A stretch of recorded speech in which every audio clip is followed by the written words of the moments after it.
পাকিস্তানে যে কৈ আছে সিমলা চুক্তি শেষ কৰিব সো সিমলা চুক্তিনো কি জানো আহক 1971 চনত ভাৰত পাকিস্তানৰ যুদ্ধ হয় যুদ্ধৰ ফলত এটি কেঁচুৱা জন্ম লয় যাৰ নাম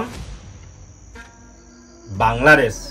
আৰু সেই সময়ত পাকিস্তানৰ পানীত হাঁ নচৰা অৱস্থা হৈছিল 93,000 পাকিস্তানী সৈনিকক আমি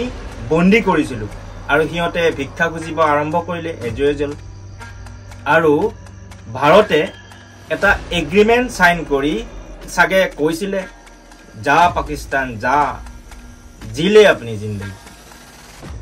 তাৰ পিছত 1972 চনত এখন এগ্ৰিমেন্ট সাইন হল য'ত সেইখিনি সময়ত ভাৰতৰ প্ৰধানমন্ত্ৰী আছিল ইন্দিৰা গান্ধী আৰু পাকিস্তানৰ জুলফিকৰ ভুট্টো ভুট বুলি ক'ব পাৰি তেওঁলোকৰ মাজত চুক্তিত আছিল প্ৰথম আমাৰ মাজত অৰ্থাৎ ভাৰত আৰু পাকিস্তানৰ মাজত যদি কিবা গণ্ডগোল লাগে বা যুদ্ধ হ'ব ধৰে তেতিয়া নিজৰ মাজতে আলোচনা কৰা হ'ব ঠিক বহুত কৰি আছে আমাৰ মাজত কোনো তৃতীয় দেশক সোমাব নিদিও তেনেহলে চীন কৰপৰা টপকে আমি কোনো ওয়েপন্স বা মহানস্ত্ৰ ব্যৱহাৰ নকৰো আৰু সেই কাৰণে প্ৰত্যেক দিনাই ব্লেংক ফায়াৰ আহে ব্লেংক সব ফালৰ পৰাই তহত ব্লেংক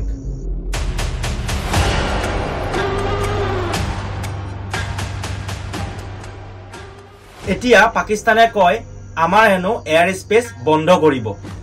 অৰ্থাৎ ভাৰতৰ উৰাজাহাজ পাকিস্তানৰ আকাশ মাৰ্গেৰে উৰিব নোৱাৰিব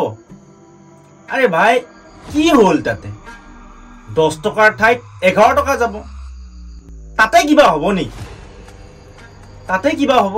আৰু ইমান কৈ যে কৈ আছে সিমলা চুক্তি ভংগ কৰিম আৰে ভাই তহতে দেখোন সিমলা চুক্তি আগতে ভংগ কৰিছা কাশ্মীৰৰ কাৰণে ইউএন লৈ গৈছা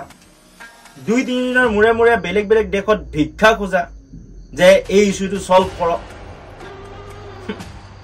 সিমলা চুক্তি নামতহে আছে তাত বৰ্তমান একো নাই ভাঙি দে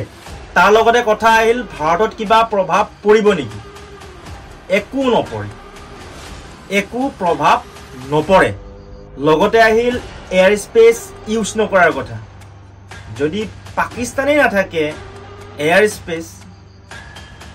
আৰু লগতে যিসকল ভাৰতীয়ই এই ভিডিঅটো চাই আছে সকলোৱে একগোট হওক কাৰণ এই যুদ্ধ